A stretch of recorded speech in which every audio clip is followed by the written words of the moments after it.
Dah. Assalamualaikum warahmatullahi wabarakatuh. Waalaikumsalam warahmatullahi Waalaikumsalam warahmatullahi wabarakatuh. wabarakatuh. Kami dari kelompok 7 ingin mempresentasikan hasil diskusi kami yang berjudul regresi linear berganda beserta analisisnya yang beranggotakan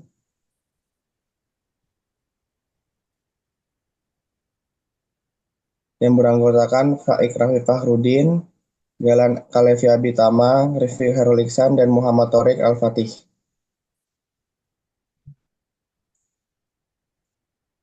Yang pertama yaitu sejarah IHSG. IHSG diperkenalkan pertama kali pada 1 April 1983 sebagai indikator pergerakan harga saham di Bursa Efek Jakarta atau BEI. Nama sebelumnya dari BEI, penetapan IHSG sebenarnya sudah dilakukan pada tahun sebelumnya, tepatnya tanggal 10 Agustus 1982. Tanggal tersebut menjadi hari dasar untuk perhitungan IHSG di mana indeks ditetapkan dengan nilai dasar 100. Jumlah saham yang tercatat pada saat itu adalah 13 saham. Jumlah tersebut pun terus meningkat hingga kini. Berdasarkan keterangan Prof. sudah ada 840 emiten yang tercatat listing di BEI.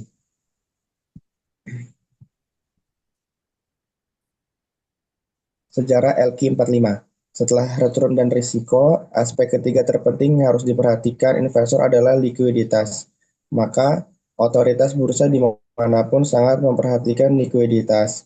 Untuk tujuan ini, indeks 45 saham terliquid atau LQ45 diluncurkan di bursa kita pada Februari 1947. Langkah ini sebagai sarana objektif dan terpercaya bagi analisis keuangan investor dan pemerhati para pasar modal dalam monitor pergerakan harga saham yang aktif diperdagangkan. Indeks LQ45 adalah indeks kedua setelah indeks harga saham gabungan IHSG di Bursa Efek Indonesia atau BI. IHSG sendiri diperkenalkan pada 1 April 1983 dengan menggunakan hari dasar 10 Agustus 1982. Pada tanggal ini, indeks dasar ditetapkan 100. Saat itu jumlah saham biasa dan saham preferen di bursa kita hanya 13, jauh dari 45 saham untuk membentuk indeks LQ45. Emiten apa saja yang terpilih menjadi pengguna LQ45 dievaluasi setiap 6 bulan. Pemulihan menggunakan parameter relevan dan struktur dan terukur seperti nilai transaksi, frekuensi transaksi, kapitalisasi pasar, fundamental, dan prospek pertumbuhan emiten. Masuk dalam LQ45 adalah kebanggaan emiten.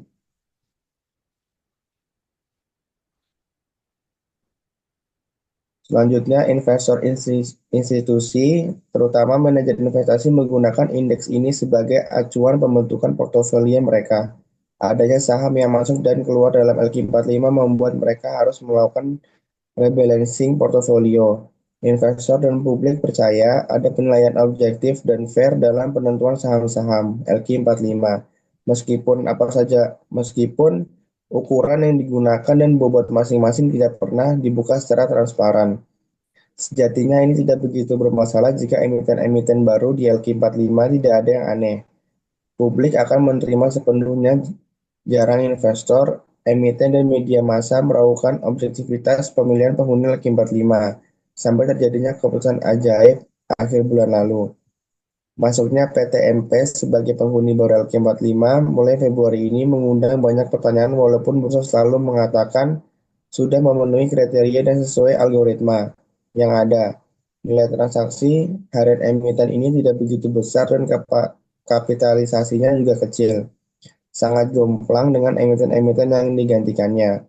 Melihat nilai transaksi 6 bulan terakhir berdasarkan data RTI Bisnis, PT MP mencatatkan angka 1,5 triliun atau 250 miliar per bulan atau sekitar 11 miliar per hari.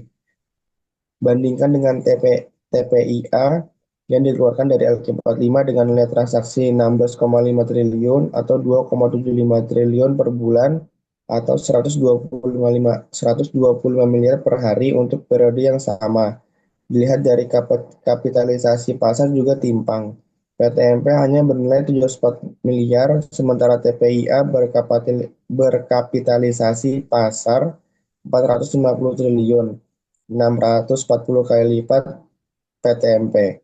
Tidak heran pelaku pasar banyak mempertanyakan kebijakan BI untuk penghuni baru LQ45, mengingat banyak saham lain berfundamental likuiditas lebih baik darinya.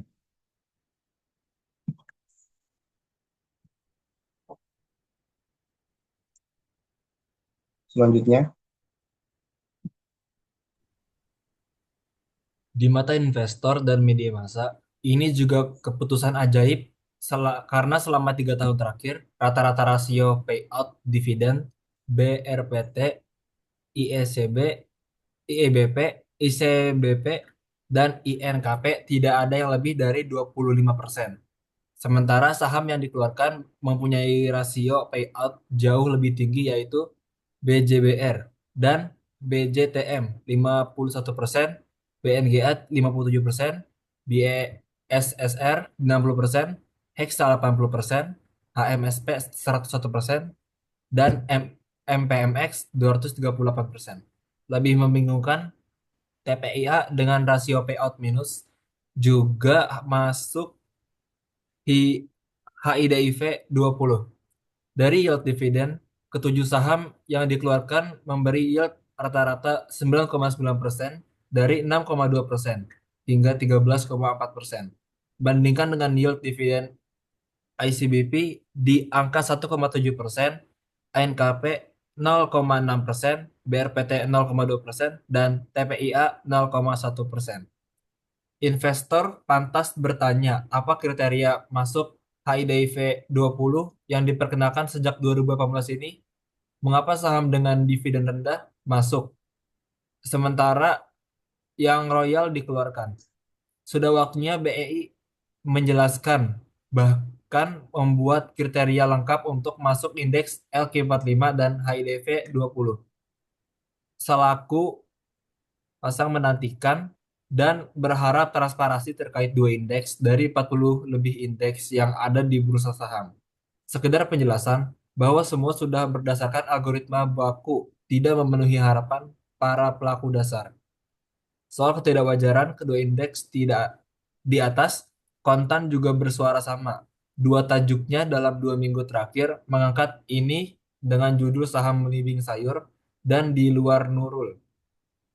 Menarik untuk mengulang kembali apa yang dituliskan dalam tajuk kedua di atas pada Jumat lalu. Sejumlah saham baru di indeks LQ45 dan HIDV 20 tidak masuk akal atau di luar nalar, sehingga membuat orang tak habis pikir.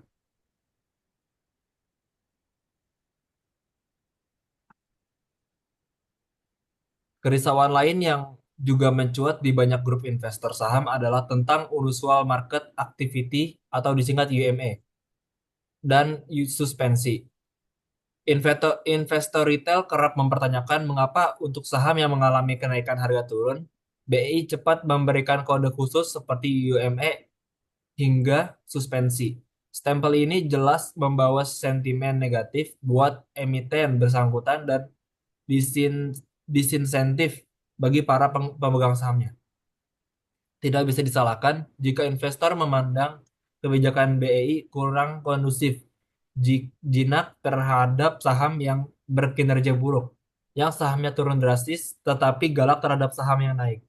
Pandangan ini tentu perlu diluruskan melalui penjelasan yang informatif dan transparan untuk meningkatkan kredibilitas bursa kita.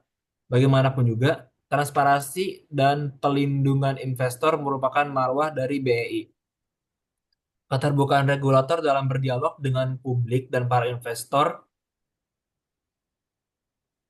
mundurin dikit, dan para investor, baik institusi maupun retail akan memperkuat fungsi dan peranannya dalam memajukan pasar modal Indonesia. Sejarah GII. Jakarta Islamic Index atau GII adalah indeks saham syariah yang pertama kali diluncurkan di pasar modal Indonesia pada tanggal 3 Juli tahun 2000. konstituen GII hanya terdiri dari 30 saham syariah paling liquid yang tercatat di BEI. Sama seperti ISSI, review saham syariah yang menjadi konstituen GII dilakukan sebanyak 2 kali dalam setahun, Mei dan November, mengikuti jadwal review DS dan OJK. BEI menentukan dan melakukan seleksi saham syariah dengan menjadi konstituen JII atau GII. Adapun kriteria likuiditas yang digunakan dalam menyeleksi 30 saham syariah yang menjadi konstituen JII adalah sebagai berikut.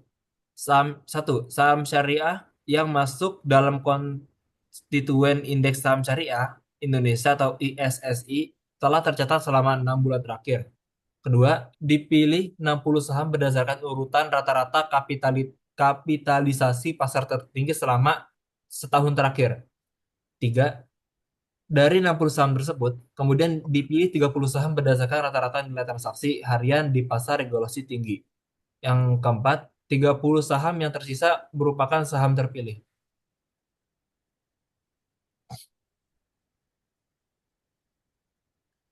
Teori dan metodologi. Persamaan regresi linear berganda dua variabel bebas yaitu Y sama dengan B0 plus B1 X1 plus B2 X2. Di mana berdasarkan metode Ordinary Least Square OLS, B0, B1, dan B2 didapat dari menyelesaikan 3 persamaan normal berikut. NB0 ditambah B1 N sigma I sama dengan 1 X 1 I plus B2 N sigma I sama dengan 1 X 2 I sama dengan N sigma I sama dengan 1 YI. B0 N sigma I sama dengan 1 X 1 I ditambah B1 N sigma I sama dengan 1 X 2 1 I ditambah B2 N sigma I sama dengan 1 X 1 I X 2 I sama dengan N sigma I sama dengan 1 X 1 I Y1 YI.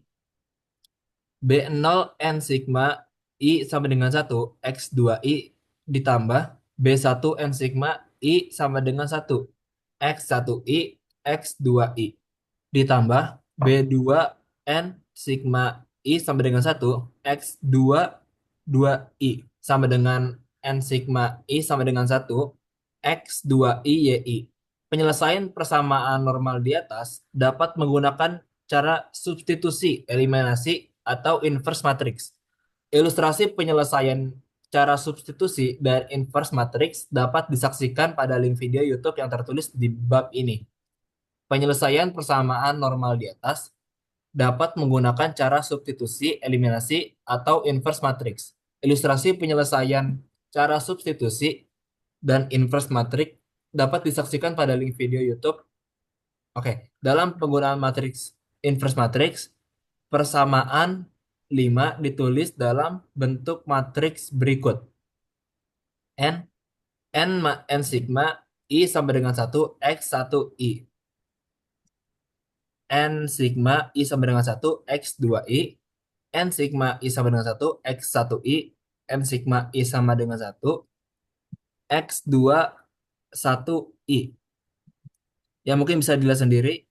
Lanjut ke B0, B1, dan B2.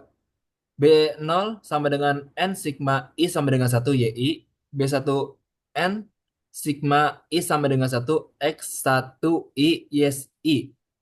N sigma sama dengan I sama dengan N sigma I sama dengan 1 X2 I YI.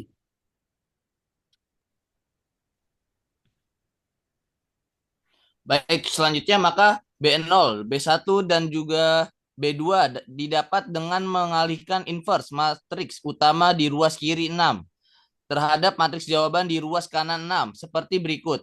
B0, B1, B2 dalam kurung N sigma I sama dengan 1 X1 I. N sigma I sama dengan 1 X2 I. N sigma I sama dengan 1 X1 I. N sigma I sama dengan 1 X pangkat 2 1 I.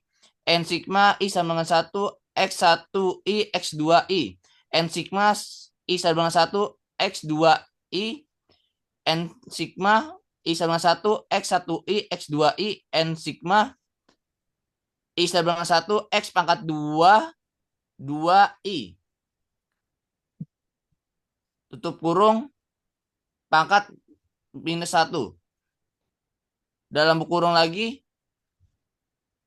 N sigma I sama dengan 1 YI N sigma I sama dengan 1 X1I YI N sigma I sama dengan 1 X2I YI tutup kurung. Dengan demikian B0, B1, dan B2 telah diketahui sehingga persamaan 4 dapat dirumuskan. Selanjutnya koefisien determinasi adjusted R2 dan koefisien korelasi. Dengan telah diketahuinya nilai B0 dan B1, maka nilai koefisien determinasi adjusted R2 dan koefisien korelasi dapat dihitung sebagai berikut. Koefisien determinasi I sama dengan R2 sama dengan JKR dibagi JYY sama dengan dalam kurung B0 N sigma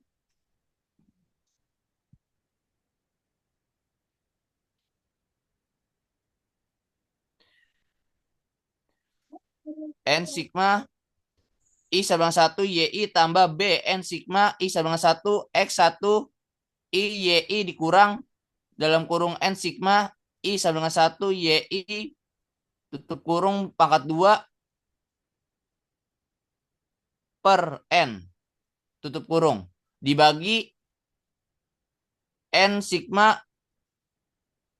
sama dengan I sama dengan 1 Y1 pangkat 2 dikurang dalam kurung N sigma I sama dengan 1 Y1 pangkat 2 dibagi N.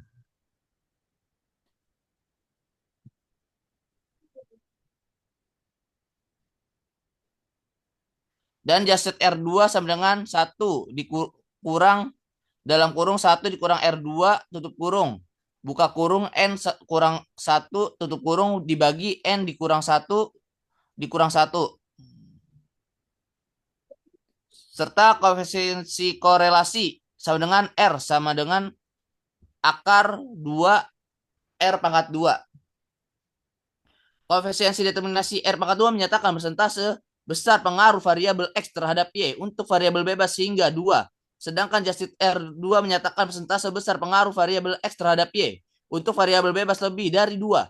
Sementara itu koefisiensi korelasi R menyatakan kuat lemahnya hubungan antara variabel bebas terhadap variabel terikat. Nilai R antara min 1 dan plus 1 atau min 1 kurang dari sama dengan R kurang dari sama dengan plus 1. Jika R bernilai min 1 atau dekat min 1 berarti X berkorelasi kuat terhadap Y secara negatif. Sebaliknya jika R bernilai 1 atau dekat 1 berarti X berkorelasi kuat terhadap Y secara positif. Serta jika R bernilai 0 atau dekat 0 berarti X tidak berkorelasi atau berkorelasi lemah terhadap Y. Nilai R pada perhitungan di atas akan selalu memberi hasil positif. Sehingga dihitung dari akar kuadrat atau R kuadrat karena itu nilai negatifnya diketahui jika nilai B1 negatif. Dalam rentang R antara 0 hingga 1 kriteria korelasi menyatakan kuat lemahnya hubungan antara variabel bebas terhadap variabel terikat. Urian kriteria korelasi berdasarkan nilai R dapat dilihat pada tabel 3 berikut ini. Tabelnya dapat dilihat di bagian bawah. Jika nilai R 0 kurang dari sama dengan R kurang dari sama dengan 0,2 maka kriteria korelasinya sangat lemah. Sedangkan 0,2 kurang dari R kurang dari sama dengan 0,4 korelasinya lemah. 0,4 kurang dari R kurang dari sama dengan 0,6 kriteria korelasinya sedang. 0,6 kurang dari R kurang dari sama dengan 0,8 maka kriteria korelasinya kuat. 0,8 kurang dari R kurang dari sama dengan 1 maka kriteria korelasinya sangat kuat. Selanjutnya uji hipotesis. Hipotesis yang direncanakan akan ditolak, disimbolkan dengan H0 sehingga variabel H0 itu adalah variabel bebas, tidak berpengaruh signifikan terhadap variabel terikat, sedangkan hipotesis yang direncanakan akan diterima disimbolkan dengan H1, yaitu variabel bebas berpengaruh signifikan terhadap variabel terikat. Selanjutnya uji T atau uji parsial. Uji T terhadap komparasi nilai T hitung dan T tabel serta nilai sig min T dan 0,05 nilai T hitung berdasarkan rumus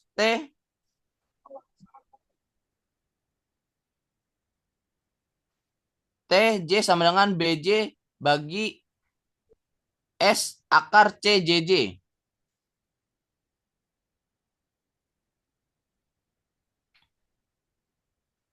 Di mana TJ dan BJ masing-masing adalah T hitung dan koefisien untuk variabel bebas. K bebas ke J, S adalah simpangan baku sampel. Buka kurung S sama dengan akar S kuadrat dengan S kuadrat dihitung pada persamaan di uji F, tutup kurung. Dalam CJJ adalah komponen matriks inverse pada diagonal JJ untuk regresi satu variabel bebas. Ini matriks inverse-nya ada di persamaan perhitungan B0 dan B1 sebelumnya. Nilai T-table pada Microsoft Excel didapat dengan perintah T-table sama dengan T inverse dalam kurung 0,05 titik koma N dikurang K dikurang 1. Di mana N banyaknya data sampel dan K banyaknya variabel bebas kriteria uji T. Selanjutnya kriteria uji T yaitu H0 terima jika min T tabel kurang dari sama dengan T hitung, kurang dari sama dengan T tabel, dan sig lebih dari sama dengan 0,05 berarti secara parsial variabel bebas tidak berpengaruh signifikan terhadap variabel terikat. Selanjutnya, jika H0 ditolak, maka T hitungnya kurang dari minus T tabel. Berarti secara parsial variabel bebas berpengaruh negatif signifikan terhadap variabel terikat atau T hitung lebih dari T tabel. Berarti secara parsial variabel bebas berpengaruh positif signifikan terhadap variabel terikat dan sig kurang dari 0,05.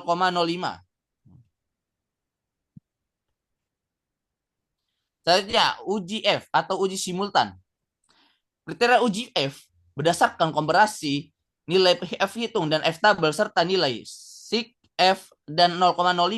Nilai F hitung berdasarkan rumus F sama dengan JKR per K dibagi S kuadrat, di mana S kuadrat sama dengan JYY dikurang JKR dibagi N dikurang K dikurang 1.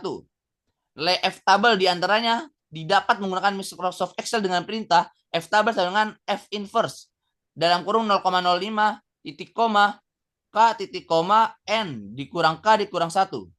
Sedangkan kriteria uji F, apabila H0 diterima, maka F hitung kurang dari sama dengan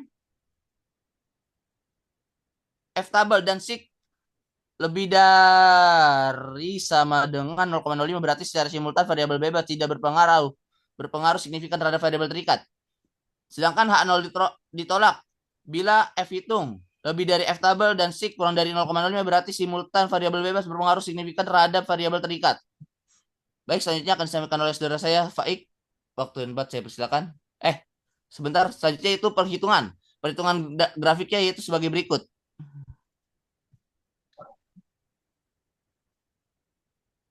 Ini adalah perhitungan apabila dilakukan di Excel.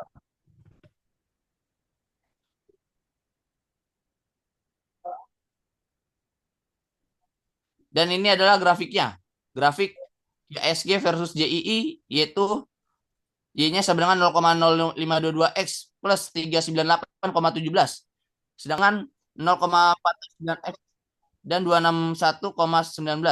Sedangkan R2 sama dengan 0,6436. Selanjutnya akan dilanjutkan oleh saudara saya, Faik. Waktu dan tempat saya persilakan.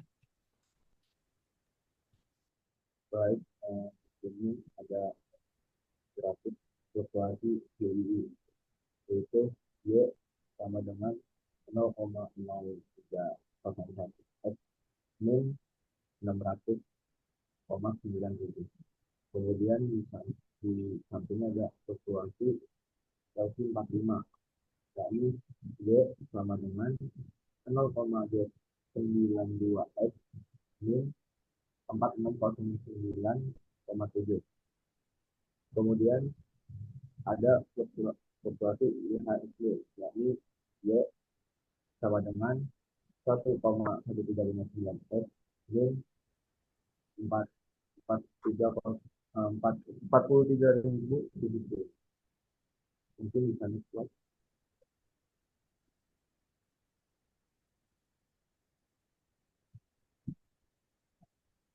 Ya, jadi di sini ada hasil pengolahan data dan pembahasan.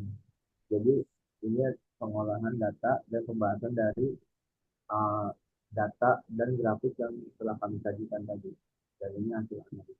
Jadi yang pertama, satu regresi linier berganda, yaitu X1 sama dengan IHSG.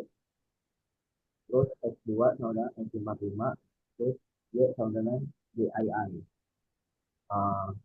Jadi ini ada hasil pengolahan data dengan metode regresi linier berganda didapatkan bersama linier Y sama dengan 146,859 plus min 0,1274 satu plus 1,3546 X2 yang didapat dianalisis sebagai berikut. Yang pertama, konstanta sebesar 146,859 menunjukkan jika nilai IHSG dan L45 0, maka nilai DII adalah 146,859.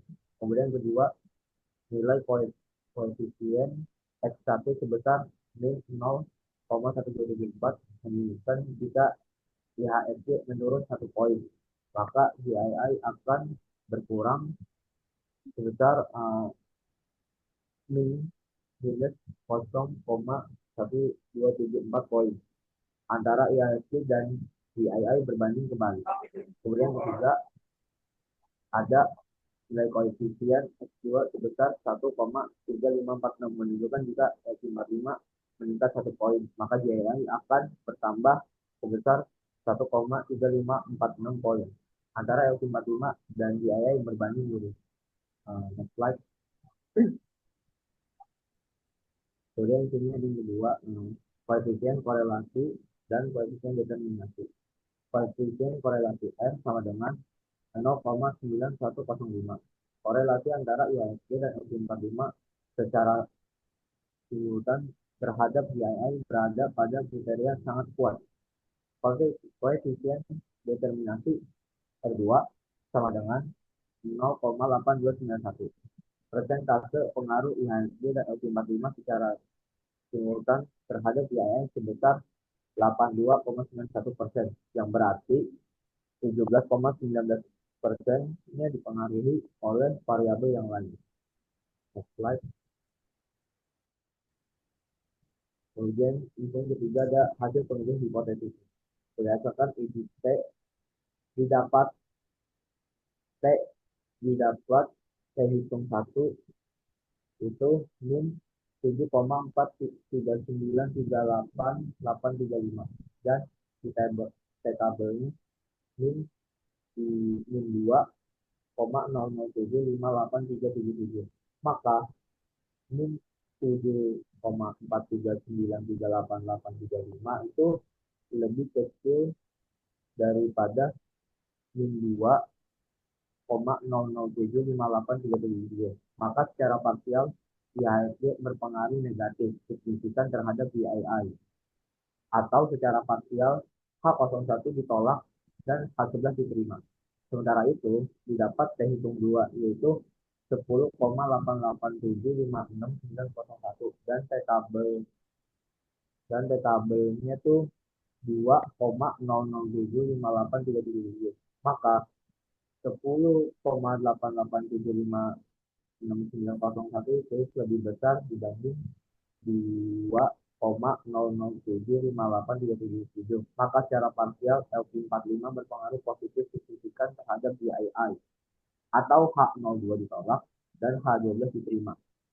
Serta berdasarkan IBS didapat S hitung sama dengan 2654,391 dan F tabelnya sama dengan 3,178799292. Maka 2654,39181 itu lebih besar dibanding 3,178799292, yang berarti secara simultan IHSG dan LQ45 tidak berpengaruh signifikan terhadap BII. Dengan demikian H13 ditolak dan H03 diterima.